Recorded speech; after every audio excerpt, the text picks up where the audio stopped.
Draman Ouattara cherche des alliés. Il cherche des soutiens. Ce qu'il a fait là, c'est pour dire à Talon, j'ai été d'un soutien important pour toi. J'ai éliminé ce que tu appelais une menace. Toi aussi, tu m'es redevable.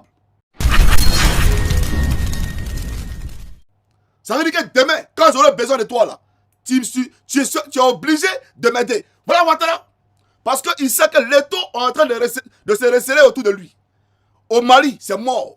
On ne veut pas les sentir là-bas. Au Burkina, c'est mort. On ne veut pas les sentir là-bas.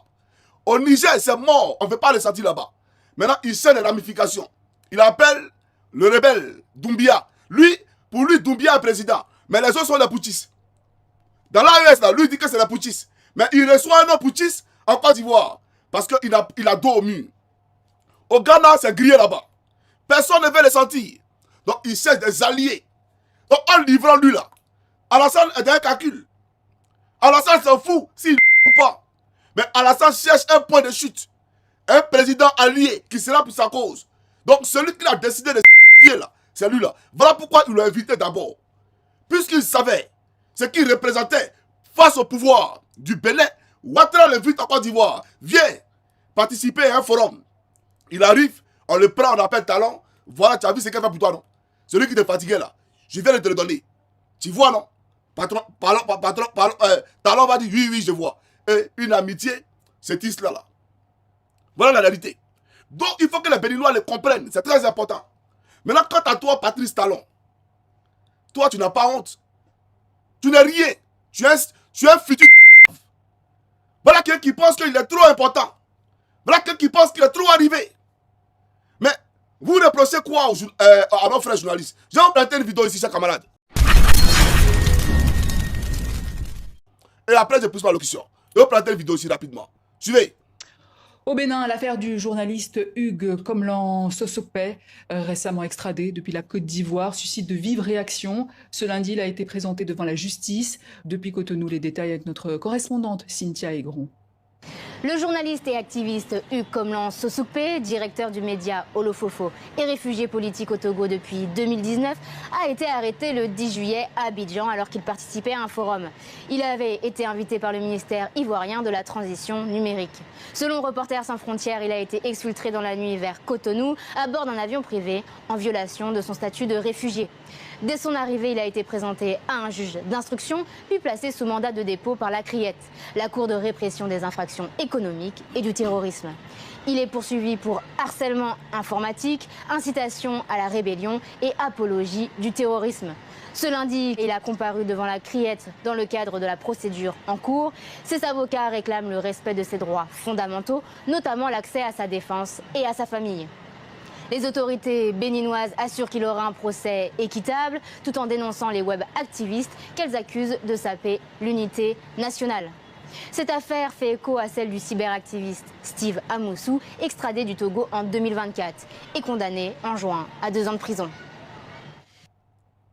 Voilà. Donc, vous avez écouté ce qu'on reproche à notre frère.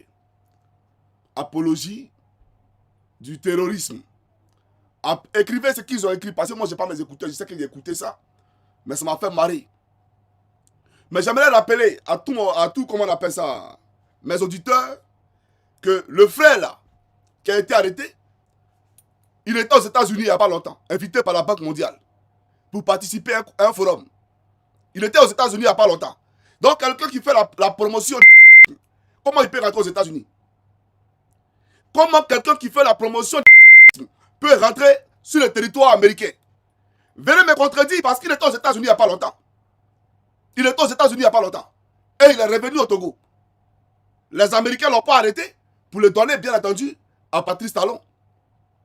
On est d'accord ou pas? Alors, Patrice Talon, toi-même là, on te connaît très bien. Moi, je me rappelle très bien de toi. À l'époque là, ton service de communication m'a contacté pour qu'on fasse ta promotion. Et je tiens à préciser, 105 francs. 105 francs. Parce que j'ai cru que tu dégageais des valeurs. Que tu développais, bien entendu, comment on appelle ça, des projets innovateurs pour le peuple africain. Et en particulier pour le peuple béninois. À l'époque, à cause de toi, J'ai attaqué farouchement Boni Yahi, que j'ai baptisé l'empereur, Sa Majesté Boni Yahi. Et j'ai dit à Boni Yahi ce qu'on ne devait pas dire à un chef d'État. Qu'est-ce que je n'ai pas dit à Boni Yahi pour ta cause? Si lui le président change non, non. Si Ouattara est président en 2025 là, changez le nom de la Côte d'Ivoire. Il ne bonne pas pour un président en Côte d'Ivoire. On va enlever ça dans ses yeux. Vous avez aujourd'hui votre frère qui a le... C'est lui qui a le drapeau de la renaissance du Bénin. Ça s'appelle Kémy Séba. Il est temps de donner l'Afrique aux Panafricains. Suivez votre frère. Soutenez votre frère. Il faut soutenir Kémy Séba. Parce qu'il mène un combat pour vous. Voilà la réalité.